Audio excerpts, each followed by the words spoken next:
What's going on, y'all? Welcome to another episode of the Speak Up Sports Podcast with Cass, Christian Shad. What's going on, fellas?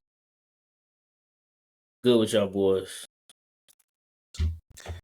Been a big week. We're here in NBA free agency week. Obviously, the NFL tried to steal a couple headlines at the top of the week, but we'll get into that a little later. But to start, obviously, the NBA free agency has kicked off, and we've seen a lot of player movement. I wouldn't say a lot of surprises, but a few surprises. Obviously, we had a major player get cut yesterday. But so far, what has been, the biggest surprising or the most surprising signing thus far for y'all, as well as anybody that has been released or moved just in general?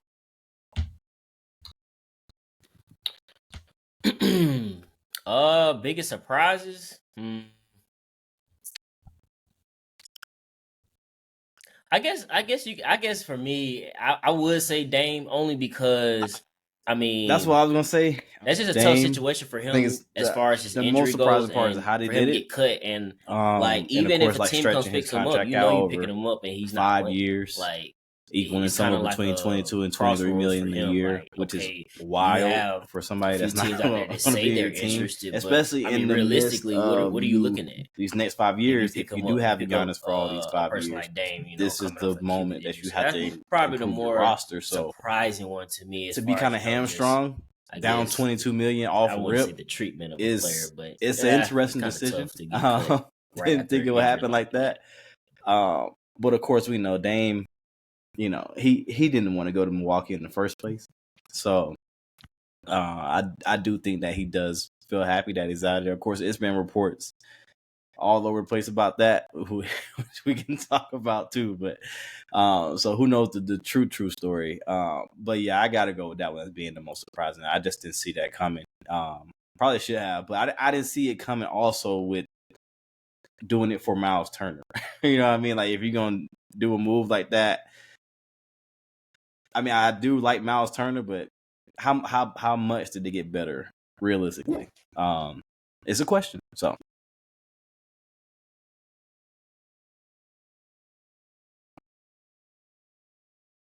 2 years, he'll be back.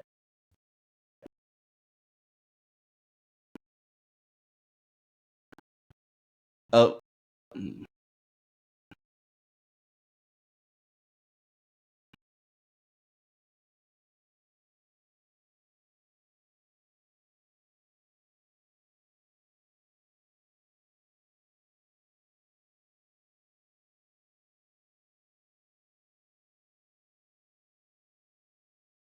I mean, I think they got significantly better considering Dame wasn't going to play for 2 years. So, I mean, he's not going to play for this year, and then next year, I mean, I'm not going to say he'll be back, but he's probably going to miss a large chunk of the season. So, a year and a half coming off an Achilles. I mean, and he still get on the money. There has been a lot of reporting on it in terms of whether Dame wanted it, whether Dame didn't want it, whether Giannis approved it. Dame knew about it. I mean, at the end of the day, there's no way that he didn't. It just came out of blindside that they were going to be like, "Hey, we're going to cut you and stretch out $100 million." Basically, like that didn't just come out a big surprise for him. I imagine that he probably was very welcoming about it because there's been as you guys mentioned, there's been a lot of people like, they did him so dirty, they did him so wrong. I mean, the man spent the entire past 2 seasons saying he didn't want to be there. So he was, and he's still getting all his money. It is a tough situation just in terms of like him being at this stage of his career and, having the Achilles injury. But, with that being said, at the same time, like the man did sit there and tell us that anybody that would listen, hey, I did not want to come here. I don't want to be here now. There's even been reports that he's happy that he's going to be able to get to pick. And, obviously there's been a couple teams that have been leaked, but we'll see how that goes when the time comes. But honestly, my biggest surprise, and I mean, it's not a huge signing, but Brook Lopez going to the Clippers, to be behind Zubac and go with that team was a little interesting to me, just because I felt there was more opportunity in different places, even, possibly staying with Milwaukee, where, he would be a starter and get plenty of PT. Honestly, between him and Cornette going to the Spurs, which it seems like they keep ordering, big men. I did not think that Cornette would have ended up there.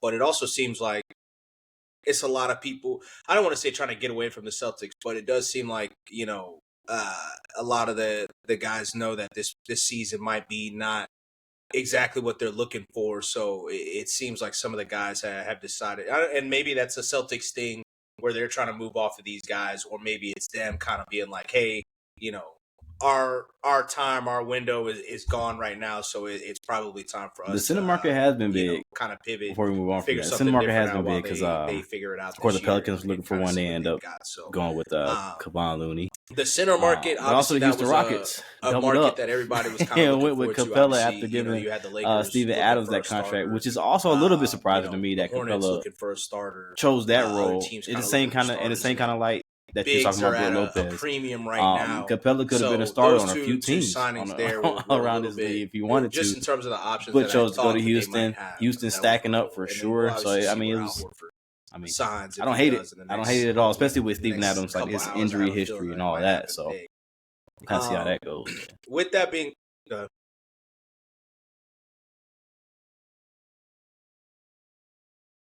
yeah.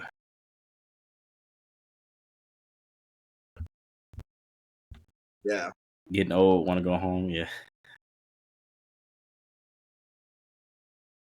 Yep. Yeah.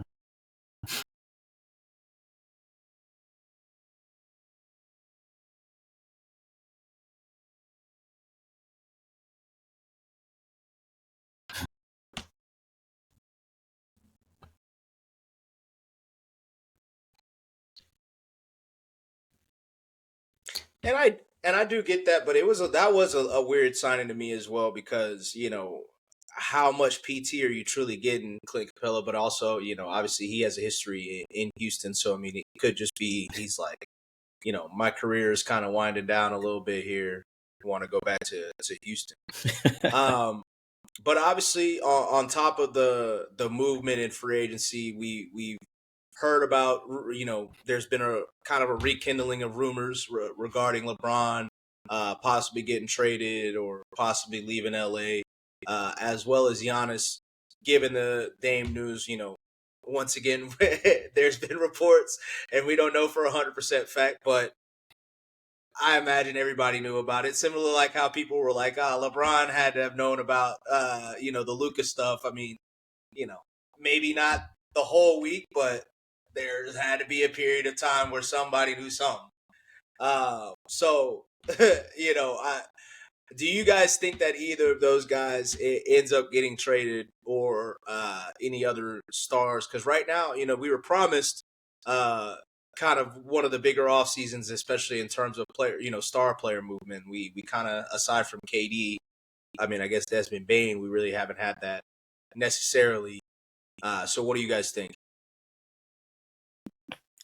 I don't think LeBron's gonna get moved. And that has everything to do with, I just feel like he's going to, like, as far as the Lakers, you're gonna command like an overhaul to give up LeBron. I mean, you might have a few teams that be like, we can give you this, and they accept it, but and then you still I just feel like match. You're gonna have to give up a lot for maybe 2 years maybe, and you have to, obviously he's still making $55 million, so you still have to kind of match that. You gotta like know that, hey, give and take a few million on either way. That we left, it'll be very tough to find a trade. After we gave up, in my opinion, it's tough to find a team willing to do that. Or so on the flip side of that, the Lakers willing to take back a contract like that. Have that, because if you are taking back a contract like that, and are able to give multiple contracts, who are you getting? Do you want them for? I mean, you might think multiple years compared to you only have Braun for 1 year. Braun, so and then you get to get it off the books. Try to get his can out of that. I don't think he gets traded either. I think he plays this out. You wouldn't give up as far as Giannis, Kuminga for LeBron right now. It could go either way. It could go either way, in my opinion, right now. I think he stays, but at the same time, I don't think that team has done a lot to. I disagree with you, Sha. I don't think they've done enough. In free agency so far. I mean, it's still early. It's still the second day, so we'll kind of see if they can make some moves around the margins or whatever. But just getting Miles Turner, like I do want to see a little bit more there. So, I don't know. We'll see kind of how it goes, but I do think Giannis. I think it's more likely than not that he stays, but I gotta see some more.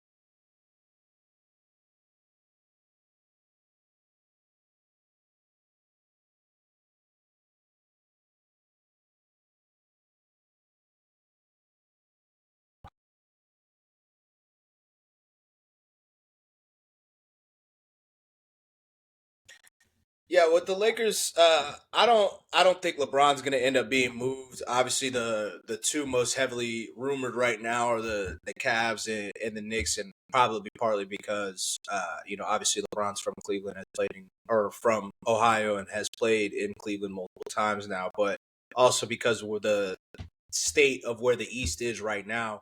But I'll get into that in a second. But you know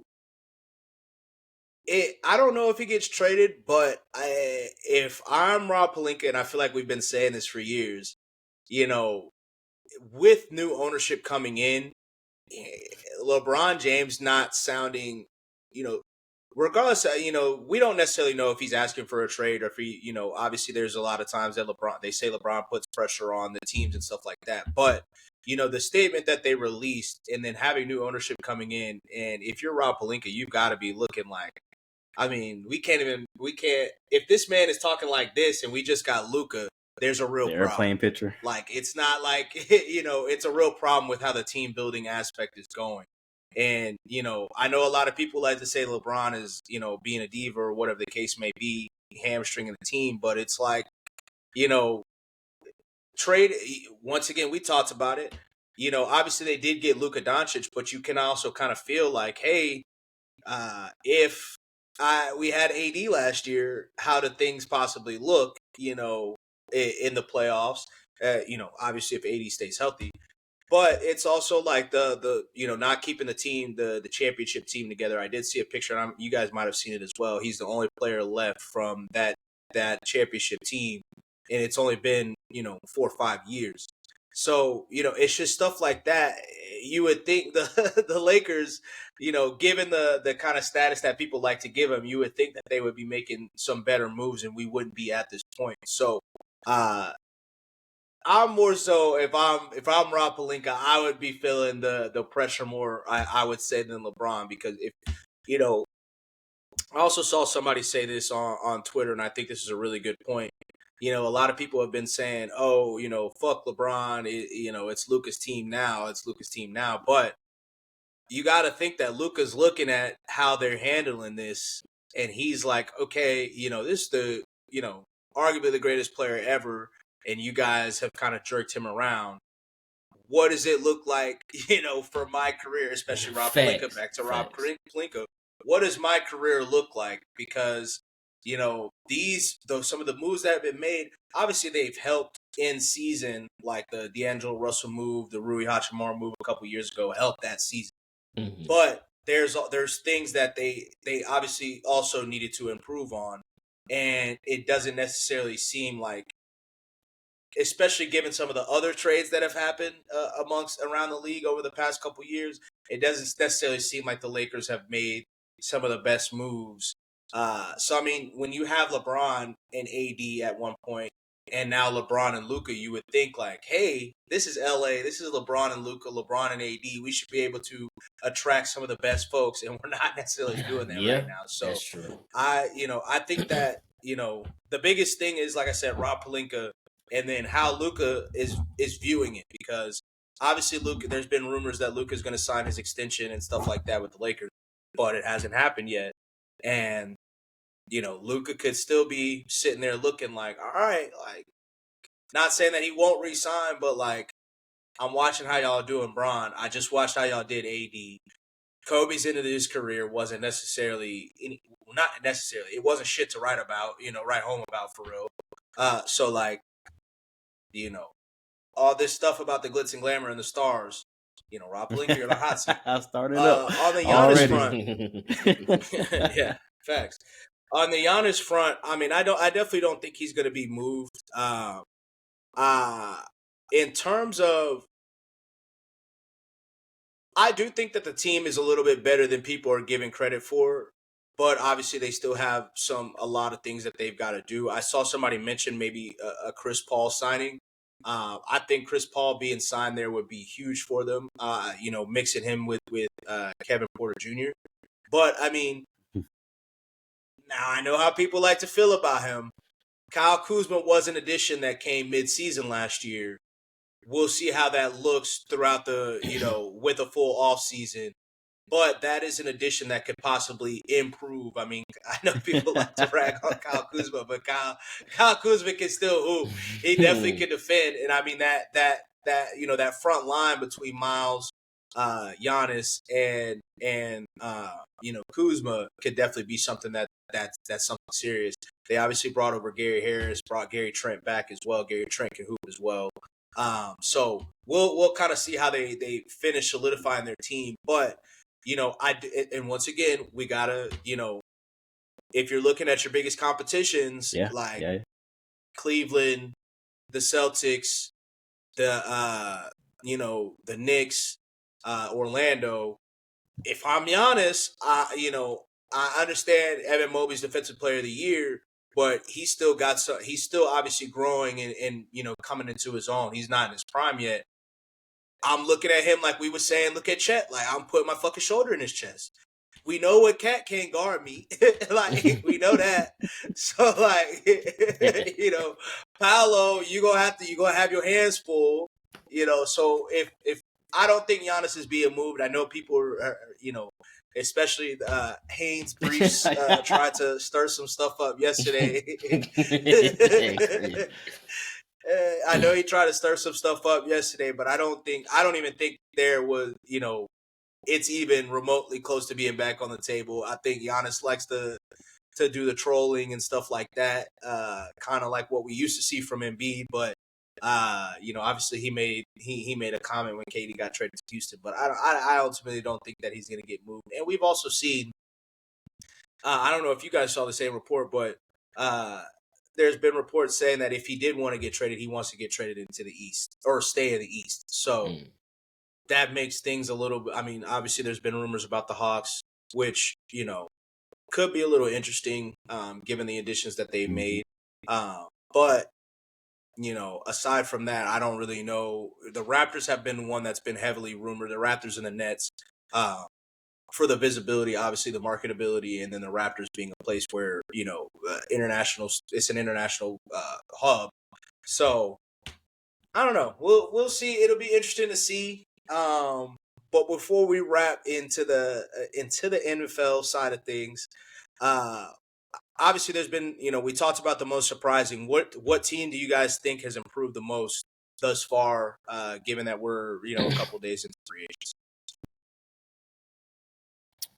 I mean, for me, I guess you could say Houston. I mean, you was able to get a trade for Kevin Durant, and I mean that changes a lot for them. Like we said previous week, their biggest issue was scoring. And they went in and addressed that. And then I actually think, even though I know their front court is pretty deep, but I think Clint Capella, they can add very good value to their team. So I think the Rockets, they're looking good. They're looking like they're trying to build upon what they had last year. I mean, going out in the first round of the second seed is very bad. So you got a lot to build on that. So I like that. I like that a lot.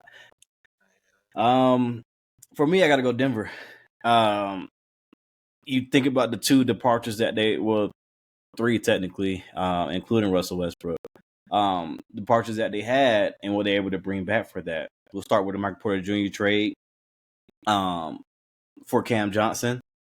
I think that's a pretty big win on Denver's part. I mean, Michael Porter Jr., of course, he had all the potential, and we get that, but he just wasn't reliable.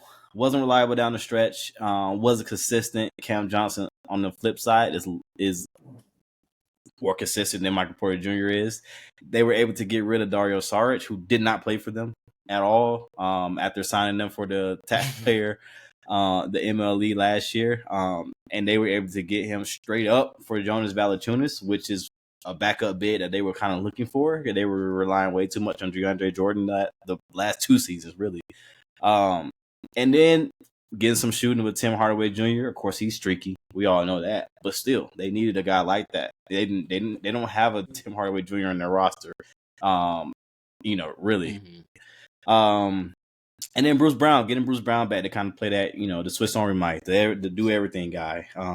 He's aged a little bit, so we'll see how effective he is. This year it is a 1-year deal only, so I mean they're banking on that. If you get some internal improvements from guys like Pickett, it could look pretty good in Denver this year. This is they're trending in the right direction for sure. I think they improved a lot. Yeah, the Michael Porter Jr.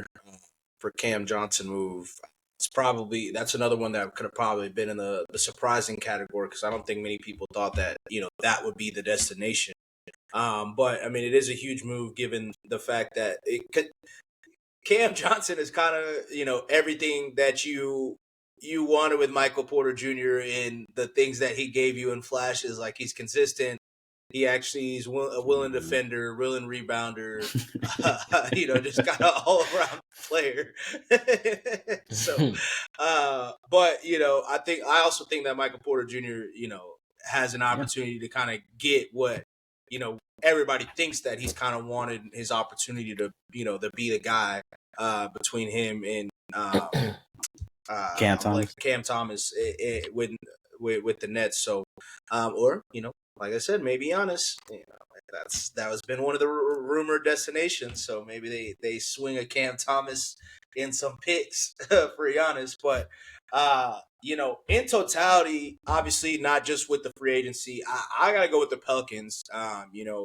Obviously getting Derek Queen and Fears in the draft, then bringing in Jordan Poole as well.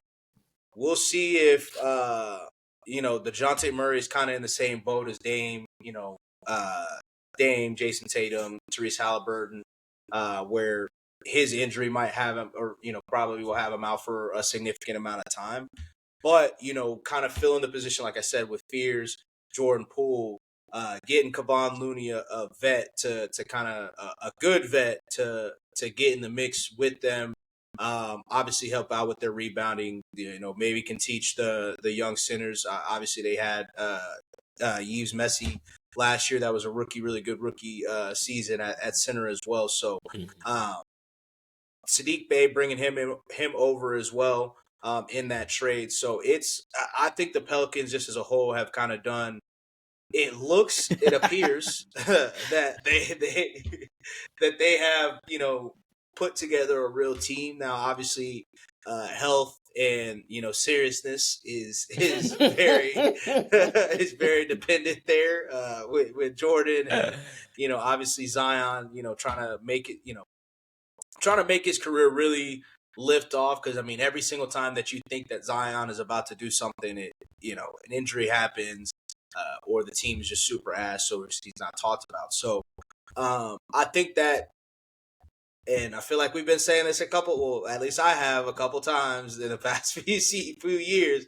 I really like the moves that they've made, especially if Zion is able to stay healthy. So I'm interested to see. I mean, the West we talk about it all the time. The West has a lot of potential to be like super, super deep, obviously with, the Pelicans being a team that did make the playoffs last year, the Mavericks being a team that did make the playoffs last year, the Spurs being a team that didn't make the playoffs last year. So it could get really dark, for a lot of teams really early. But given the the new leadership with Joe Dumars coming over there, we'll see if Willie Green can right the ship. So I'm looking forward to seeing what they do. And obviously they still have a couple players with Trey Murphy and Herb Jones that or Missy as well that they can possibly ship off and maybe try to make another addition. So I'm like what the Pelicans are doing thus far, but we'll see. Health dependent. We'll Health see. dependent. But I mean, a lot of teams have been. I mean, the Hawks have made a lot of good moves, in my opinion. The Knicks, I think, have made a lot of good moves, especially around the margins. The Pistons getting Duncan Robinson and Karis LeVert, I thought was a big moves, a couple big moves as well. So, I mean, the league is going to be interesting. We'll see how the rest of the offseason plays out. The Pacers wake up. Switching gears to the NFL. Yeah. I mean, if I'm the Pacers, I mean, are they asleep though? Because I mean, in my opinion, you lost Miles Turner, of course. That's tough. But there's also people that saying that they didn't want to pay him that much anyway. But in a year that you're gonna basically a gap year for y'all, you can figure out what you have. You can figure out what you have with Obi Toppin for real. You can figure out what you have with Jarris Walker, who you drafted recently. Ben Mathurin, you kind of in a way almost chose between Ben Mathurin and Miles Turner. Now you get to see what Ben Mathurin really can be, So I don't know if I think the Pacers are, I get it losing Miles Turner and then losing DeAndre Ayton kind of for a second time. They need a starting center. I don't know if Tony Bradley and James Wiseman is. James Wiseman also coming off an Achilles injury is necessarily the best, options. But in a gap year, kind of seeing what you got from that team, We'll see. I mean, Also, there's also been some people that have been speculating, a lot of reason why the Pacers have played so much, full court press is because Miles Turner wasn't necessarily as reliable defensively as an anchor, which is probably part of the reason why, he's going to Milwaukee where he can have Giannis be that anchor and he can kind of be the help defender, shot blocker. So, maybe with him not being there in a difference in centers, maybe we'll see some more from Tony Bradley. We'll kind of see how if they bring Thomas Bryant back, we'll see how that works out for them. But switching into the NFL, obviously they kind of kicked off NBA free agency week with a massive trade that we kind of hinted at was possibly going to happen over the past couple of weeks. But Jalen Ramsey has officially been traded to the Pittsburgh Steelers from the Miami Dolphins for what was a bit of a surprise in Minkah Fitzpatrick being traded for him in almost what was a player-for-player swap. And then obviously they added Jonnu Smith in the pick later in the day. When you guys heard that news, obviously it was one that we were kind of expecting a little bit. To the point that we even mentioned it in some of our top 10s and mentioned Minkah in our top 10s because of this. But how do you guys feel about the trade and how it went down? I mean, like you said, I guess the more thing it was more shocking than anything. Simply like you just said, like I think you and Kaz, I didn't have Minkah on there. I was going to put him on. He was right outside my top 10, but that was specifically because of what had been around him in general for the Steelers. But I mean, shout out to the Steelers. I mean, they're trying. I mean, I could give it to them. They're trying to go for it. That's what it seemed like to me. You finally got a quarterback that has been better than the quarterbacks you done had in the past how many years? I mean, I can't even count. But Ben's last few years, right? Really. So I mean, I think a sneaky good part about it was picking up Jonnu Smith. That's another pass catcher to go along with their core because outside of you got DK and you got Pat. But I mean, your other receivers aren't. I wouldn't say just proven, but I mean, Jonnu Smith has Robert Woods, man, come on. I mean. But Cass knows Jonnu Smith tight end 1, ain't that right? No. But anyway, but I like it for both teams, even for Miami. after losing Javon Holland in free agency, you was able to pick up the guy you had previously. So there's some little familiarity with that. But I mean, it's a good pickup. I'm interested to see how they're going to deploy Jalen. I mean, you have Slay there. You do have Joey Porter Jr. there. So I wonder, like, are they going to transition to fully to safety? Probably not, but you never know. I'm just interested to see how they go. But I mean, Aaron Rodgers on your shoulders now. That's all I can say. I was shocked too, surprised that we had the rare player for player trade this far into the off season. Of course, Minka's probably happy he gets to go back to Miami. That's where he started his career. That's another wrinkle in all this. But some people like it, some people don't. It depends. I seen one quote that said that they're shuffling chairs. Both teams are shuffling chairs, deck chairs on the Titanic. Like I don't think it's that bleak. I think Miami did end up winning this trade for somebody that you pretty much said back in March or whatever that was that you're getting rid of, to still be able to get an impact player. We know Minka hasn't had the best seasons the past couple seasons, but he's still an impact player in this league at a position of that you can really use in Miami. So I think it's a great trade for Miami. Obviously, they didn't want to pay Jonnu. We'll see what he does in Pittsburgh. I don't know if Arthur Smith can keep getting away with this, but we'll kind of see how that shakes out. But I was definitely surprised that Minka was included in that. We'll kind of see the kind of impact and how they kind of shift things, like you said, Chris, on the back end with Jalen Ramsey, and you do have a little bit of a hole at safety. So do you, and then you just re-upped on Deshaun Elliott. So do you want to change what he does, or do you want to shift Ramsey to what Minka did? I mean, they can play around with it too. So we'll kind of see how they go, but they wanted to go for it. They wanted to go for it. So we'll kind of see how it goes.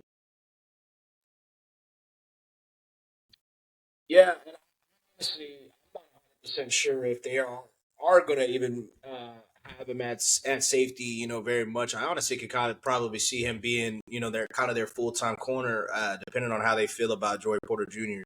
But having him and Slay on the outside, and then obviously kicking him inside when they have nickel. Because on top of Deshaun Elliott, they also brought over what's my boy that they be arguing with? The Browns been arguing with Juan Thornhill. They also brought him Juan Thornhill as well. So it definitely a good trade. Well, definitely seemingly a good trade for Miami in terms of bringing Minka back, getting that player, getting a player as opposed to what some people probably thought was going to be maybe a 4th or 5th round pick, 3rd round pick, something like that. Getting a player that you can actually utilize at a position of weakness. Definitely. But, I have seen some people out of Pittsburgh saying that a lot of the reasons that, kind of their defense fell apart had to do with Minka and his communication in the back end. We will see if that is the case. Obviously when somebody gets traded, somebody gets moved, it's always something, there's some backstory behind it. But, for Jalen, I did read that Pittsburgh was not necessarily his ideal destination. I think he supposedly wanted to go back. I mean, we talked about it a lot. Wanted to go back West Coast to the Rams. I can't remember the other teams, maybe the Raiders or something like that. But definitely the Rams. I think they were his first choice, and that's why he also got added money because I think Pittsburgh had to entice him to want to come. So I don't, obviously we don't know if that's 100% correct, but that does seem to, add up, and especially when we knew weeks ago that they were interested, and why it took so long is because they probably had to do the negotiation and stuff like that. So I'm excited to kind of see how it all plays out. I know people have been making jokes saying like, you wanted to get rid of all these Deontay Johnson and George Pickens just to bring in Aaron Rodgers, DK, and Jalen Ramsey. I don't know if I never thought Jalen Ramsey was like some type of menace in the locker room, hothead. Like I don't know if that's the same You tell situation. me. Like just because bro talk, and even once again, even with Aaron Rodgers, like I understand that the man be he be saying some shit, but like at the end of the day, like he's always been known to be a hard worker. Same with DK, and even the incident that we really kind of saw with DK, aside from him always getting these dumbass penalties, but the incident with him yelling at the coaches, we came to find out what it would actually was. So I don't know, but I would say this is something that you would ask for any fan. No, maybe not any fan, but a lot of fans would ask, like, when we've been in the same position for so long, being a team that just makes the playoffs and loses the first round, or scrapes in the playoffs, loses the first round, going, actually after it and trying to make some real changes, real moves. I mean, you can't be mad at it. Obviously it could also result in what I thought was going to happen last year in Mike Tomlin, being gone. But, if you're Mike Tomlin, why would you not want it? If they're going to put you on the hot seat, like let's go get it. Like let's go try to actually make something real. Like not beat around the margins like we're a second apron team in the NBA. And let's actually go get something and do something that can make some sizable changes. So it'll be interesting to see. It's a lot of older guys over there. Gotta a lot get of the veterans, Watt situation figured which out. is kind of, I feel like that's always been their thing. But yeah, got to get the Watt situation figured out. Obviously, got to get the second receiver situation figured out as well. But I'm excited to watch to see how things go. Another thing that kind of helped in Miami favor is, I mean, it wasn't talked about a lot, but picking up Darren Waller, we'll see how he is in general. But that's it. But being able to pick him up and get while you're getting rid of Jonnu Smith, that helps them out a little bit as far as the trade goes. Yeah, that is a bit interesting. Especially given some of the comments that he just recently had in some podcasts over the past couple weeks, past couple months this offseason. So, Darren Waller did return out of retirement.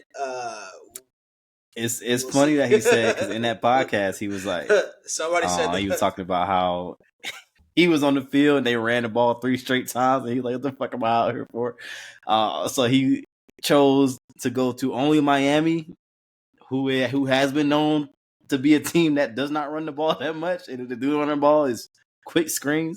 So, it could be interesting. I'll just say that. Could be interesting.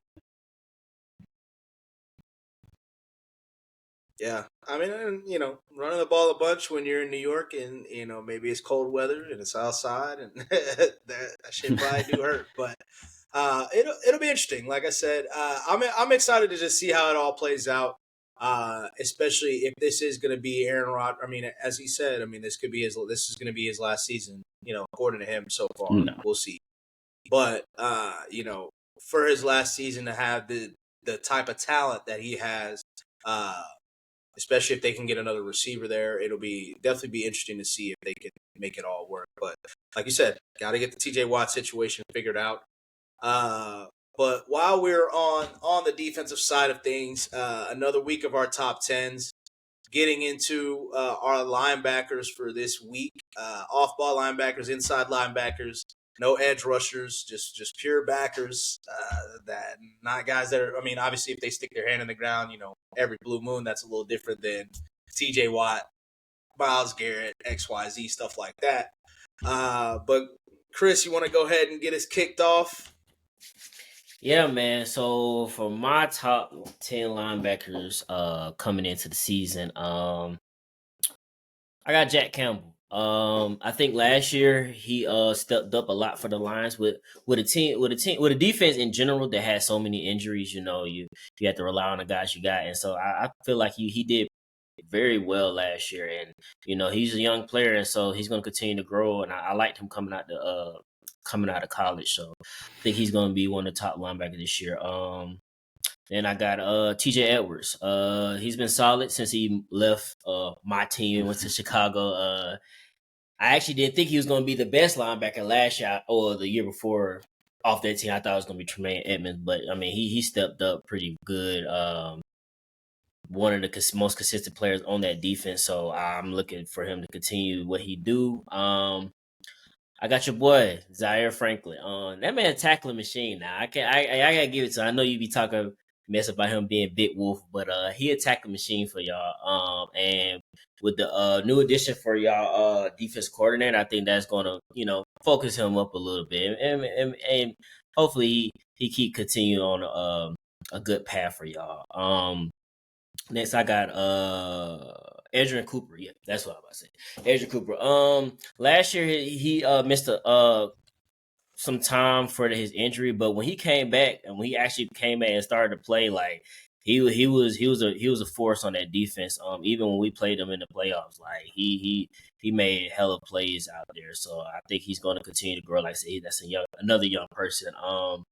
Speaking of the Steelers defense, I do got my boy Patrick Queen. I just think as far as that goes, their whole defense in general is very solid. Hoping to as far as that new addition with Jalen Ramsey, you got a new addition with Slay. He's just gonna thrive in that defense. You got pieces around you, so I think that's just gonna make him play better.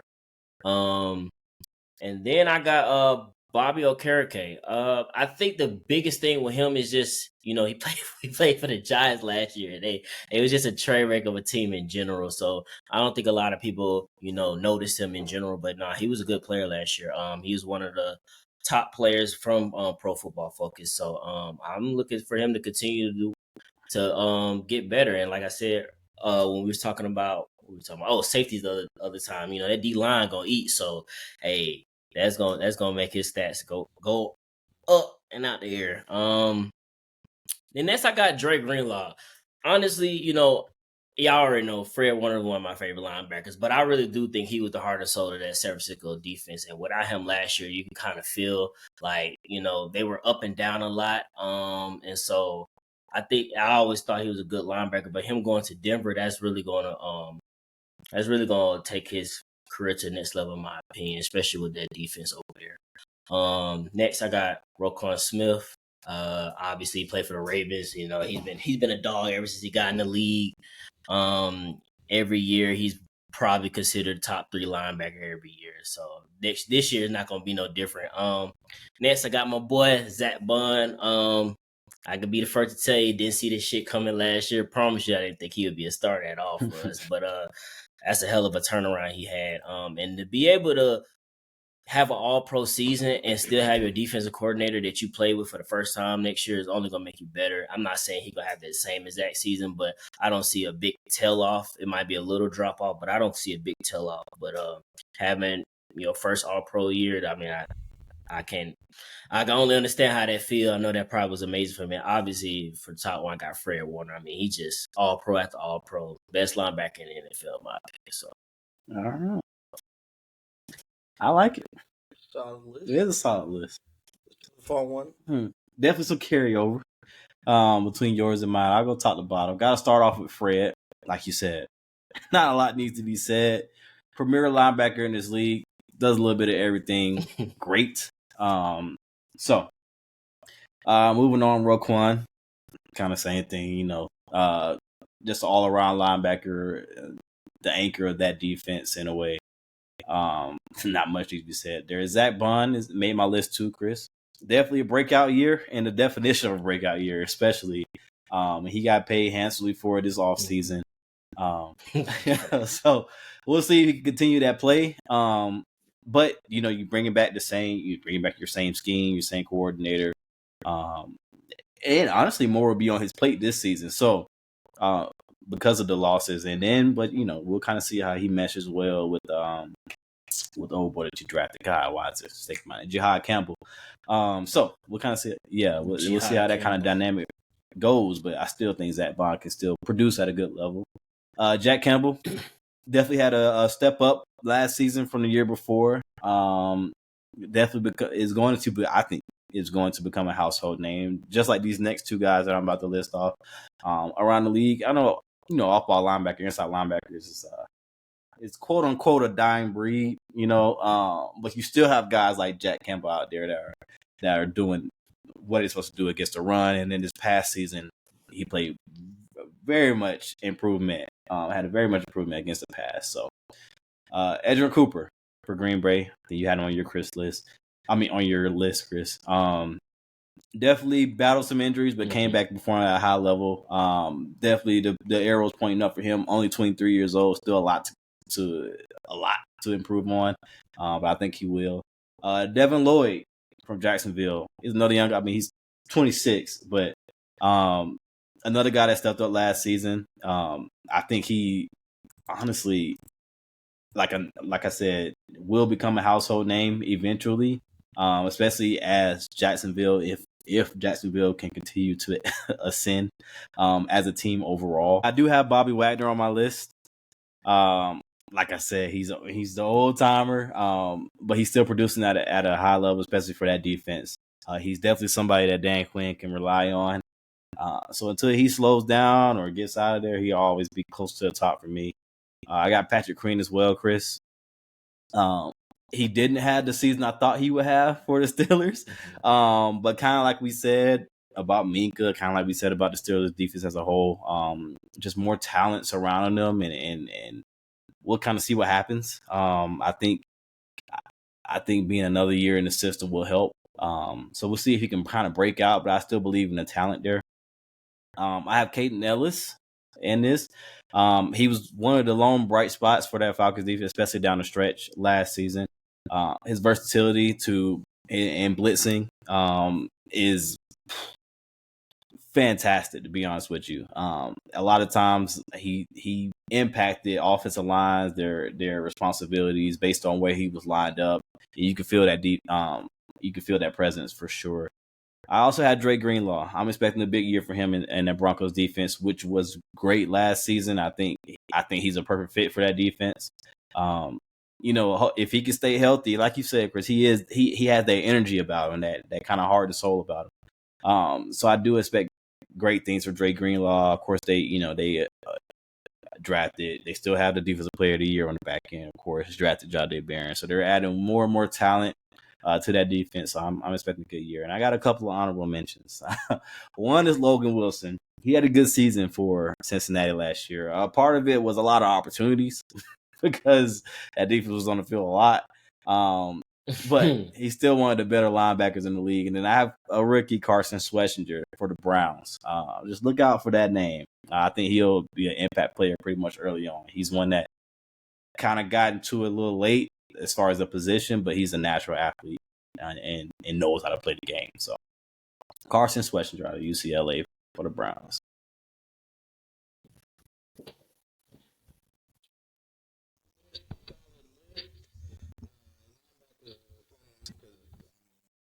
Somebody that steps up and kind of makes a name for themselves throughout the season. But I'm starting off mine with Quincy Williams for the New York Jets. Actually, I'm going to go Quincy Williams and Jamie Sherwood from the New York Jets, both of them. Obviously, Sherwood was a guy that people were heavily interested in the free agency, but he ended up getting re-signed back, I think, with Aaron Glenn coming over there, and we'll see if what it's seeming like they've got, something serious at the very least, in terms of a head coach, and in terms of how they're building their team. But that defense still has a lot of great players on the team, and I think that they continue to excel. And with C.J. Mosley retiring this season as well, I think that he retired because he knew he's got some guys that they were willing to play above him. So get into my next one. I did also have Bobby Okereke kind of going along with the theme with the New York Giants. I think their defensive line, it's got so much talent that I just cannot see a way that their defense is not good. Maybe the team is not necessarily, like a Super Bowl team or a playoff team or something like that, but I just can't see a way that this team is just not a viable team, at least an up and coming, like, young team.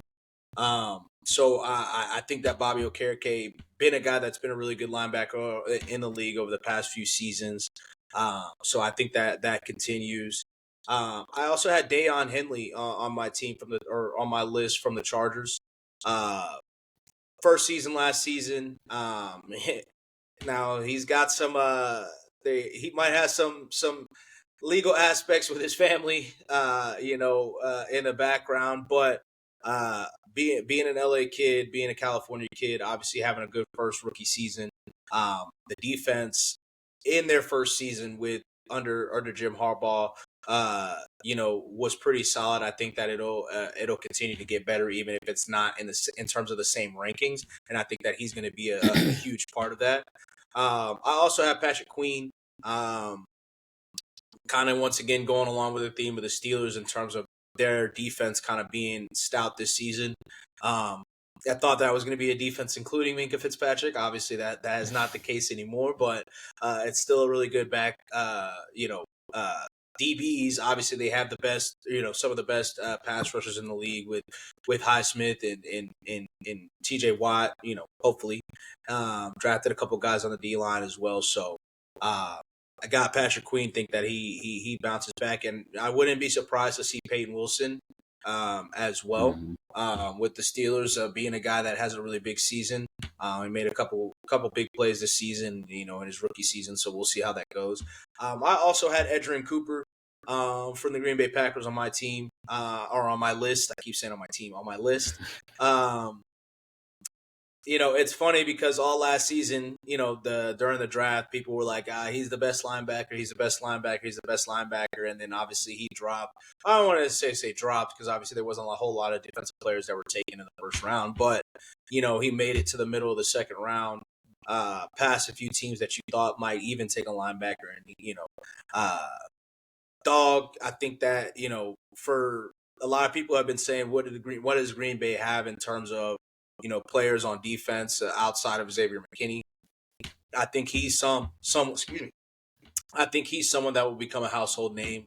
Obviously, be a top 10 linebacker in the league this year. Hopefully, be a top 10 linebacker in the league this year.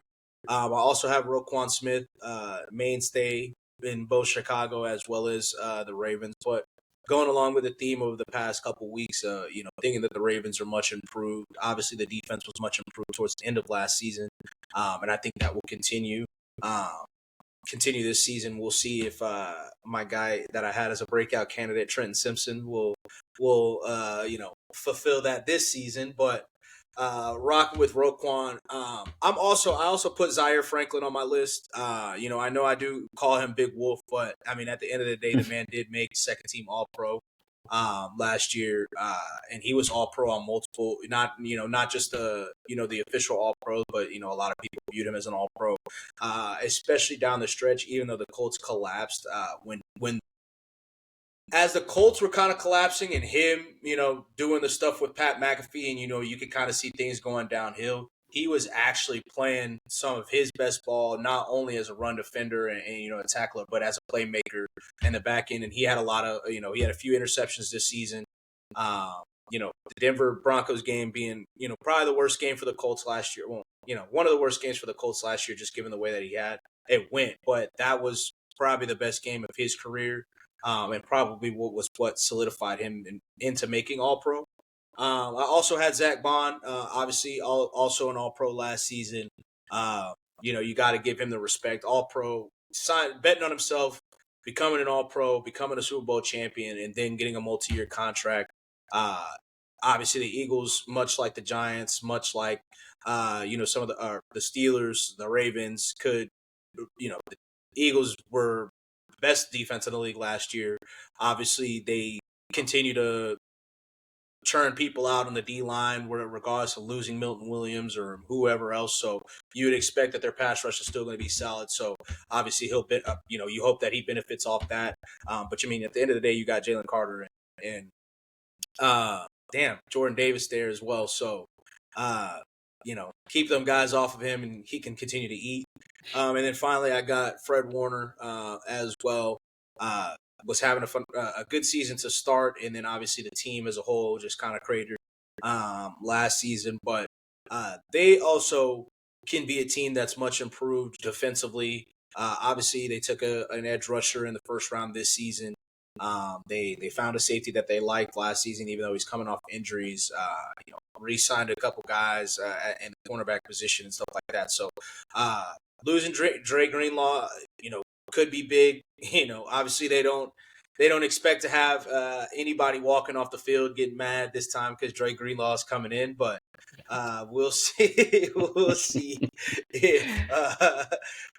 if his absence creates a big enough void where there's some drop off or continued drop off even from Fred Warner. But until then, obviously he's one of the best linebackers in the league. So having Fred Warner on my list as well. And that's how I'm ending it.